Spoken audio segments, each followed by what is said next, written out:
So, hi guys! Napanood nyo naman yung intro, diba? And yun yung tatalakayin ko for today. No, it's not about James Reid and Nadine Lustre, but it's about the title of their song, Bahala Na, or the concept of Bahala Na in Philippine psychology. First and foremost, yes, meron tayong sariling psychology here in the Philippines, and it's called Psikolohiyang Pilipino. At pinagtibay ito ni Doc E, o ni Dr. Virgilio Enriquez, ang ama ng Psikolohiyang Pilipino. Hindi ito maalam sa karamihan. It's because of copycat psychology and the Colellet syndrome, kung saan kinukuha natin yung mga teorya ng kanluranin, test, assessments, at ini-incorporate natin to sa sarili nating kultura kahit na hindi naman talaga siya angkop. So Doc E, and along with his other ang mga dalub-isip noong mga panahon na yon, ay gumawa ng Psikolohiyang Pilipino para magpatibay ng ating kultura at sariling psikolohiya dito sa Pilipinas. So, ayun na nga, noong 1978, inilathala ni Virgilio Enriquez ni Doc E, ang ama ng Psikolohiyang Pilipino, ang teorya na kapwa, na ito raw ang kaibuturan ng pagkatao ng mga Pilipino. At ang kapwa ay yung awareness of shared identity. Hindi ito yung dahil nare-recognize natin o nare-recognize tayo sa ating status ng ibang tao, kung hindi yung pagkakaroon natin ng shared identity sa kanila. Ito raw ang kaibuturan ng pagkatao natin dahil ito yung konsepto na hindi tayo iba sa ating kapwa. O I am no different from others. So hindi tayo iba sa ating mga kapwa Pilipino.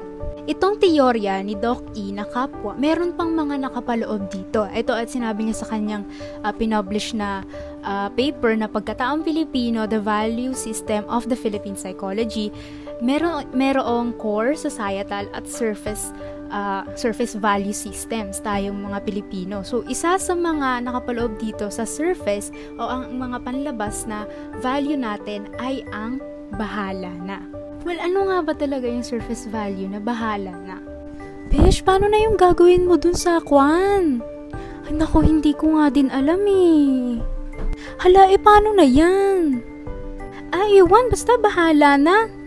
At ayun na nga, kaya natin sinasabing bahala na dahil merong uncertainty o kaya naman ay lack of information. Kaya naman, ina-author na lang natin na sinasabi lang natin bahala na para mag-confront dun sa situation na yun. So, tutol ang mga dayuhan sa konsepto na to kasi negatibo raw ang paggamit ng bahala na. Ito ay ayon kay Bostrom noong 1968 kasi inaasa na lang daw natin sa natural na daloy ng ng bagay ang konsepto, ang pagsabi ng bahala na. So, makukumpara daw ito sa American fatalism kung saan parang ibinibigay na lang, pinagsasabathala na lang natin as the God's will na lang ang mga bagay na to. At ginagamit pa raw ito upang takasan ng mga responsibilidad. Ngunit, ito rin naman daw ay simbolo ng katapangan. Ito ay ayon sa ating mga kakosa na si Lagbay noong 1978, isang ating co-Filipino.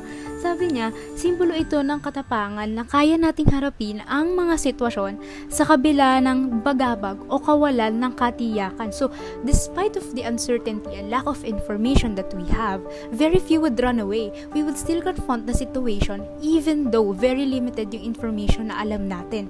So, that is the sign of determination.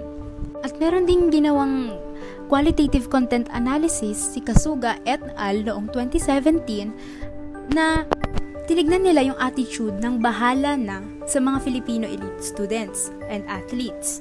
So, sinasabi na ina-author down ng mga athletes na to, ng mga elite athletes na ito, ang bahala na to reduce the anxiety before the game. And malaking tulong daw ito sa kanila. So, yun na nga, katulad nga ng sabi ni Papa James Reid at ni Madam President Nadine Lustre, bahala na, wala na akong pake, basta bahala na, is not something that we should be guilty about. Because the fact alone, or the action alone, that we can confront the situation with little to no information at all, with all the uncertainty, ito yung kahit na anong iba to sa ating problema, kaya natin kumprontahin yan. We know we can work it out.